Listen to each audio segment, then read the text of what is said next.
ప్రధాని నరేంద్ర మోదీతో పాటు బాలీవుడ్ నటి ఫైర్ బ్రాండ్ కంగనా రనౌత్ వంటి అగ్రనేతల భవిష్యత్తు తేల్చి తుది దశ ఎన్నికల పోరాటం రేపు జరగనుంది. వారి ఫ్యూచర్ ఏంటో తెలిపోనుంది. ప్రజలు వారి తలరాతలను మార్చనున్నారు. ప్రధాని నరేంద్ర మోదీ ఉత్తరప్రదేశ్ లోని వారణాసి నియోజకవర్గం నుంచి వరుసగా మూడవసారి బరిలో నిలిచారు.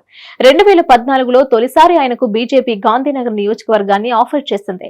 అయితే యోగి ఆదిత్యనాథ్ సూచనలతో ఆయన వారణాసిని ఎంచుకున్నారు. అప్పటి నుంచి వరుసగా 2 సార్లు గెలిచారు. ఇక అదే రేంజ్ లో మూడవసారి కూడా బరిలో నిలిచారు. కాగా పోటీలో హిమాచల్ ప్రదేశ్ లోని మండి నియోజకవర్గం నుంచి బీజేపీ అభ్యర్థిగా బాలీవుడ్ నటి ఫైర్ బ్రాండ్ కంగనా రనౌత్, హిమాచల్ ప్రదేశ్ లోని హమీర్పూర్ నియోజకవర్గం నుంచి కేంద్ర మంత్రి అనురాగ్ ఠాకూర్, పశ్చిమ బెంగాల్లోని డైమండ్ హార్బర్ నియోజకవర్గం నుంచి తృణమూల్ కాంగ్రెస్ నాయకులు ముఖ్యమంత్రి మమతా బెనర్జీ మేనల్లుడు అభిషేక్ బెనర్జీ పోటీ చేస్తున్నారు. బీహార్లోని పాటలీపుత్ర నియోజకవర్గం నుంచి రాష్ట్రీయ జనతాదళ్ పార్టీ అధినేత మాజీ సీఎం లాలూ ప్రసాద్ యాదవ్ కుమార్తె మీసా భారతి పోటీలో ఉన్నారు. ఇక వీరందరి భవిష్యత్ ఏంటో రేపు తేలనుంది.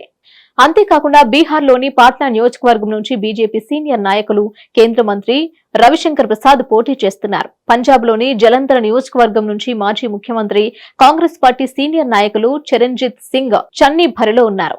శనివారంతో 18వ పార్లమెంటుకు సంబంధించిన మొత్తం ఎన్నికల పోలింగ్ ప్రక్రియ పూర్తి కానుంది. శనివారం ఉదయం 7 గంటలకు ప్రారంభమయ్యే తొలి పోలింగ్ ప్రక్రియ సాయంత్రం 5 గంటల వరకు జరగనుంది.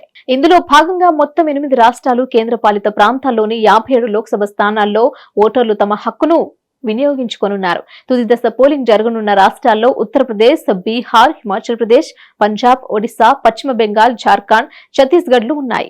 57 స్థానాలకు గాను వివిధ పార్టీలకు చెందిన మొత్తం 904 మంది అభ్యర్థులు పోటీ పడుతున్నారు. సమస్యాత్మక నియోజకవర్గాల్లో కేంద్ర ఎన్నికల సంఘం ప్రత్యేక బలగాలతో భద్రతను కట్టుదిట్టం చేసింది.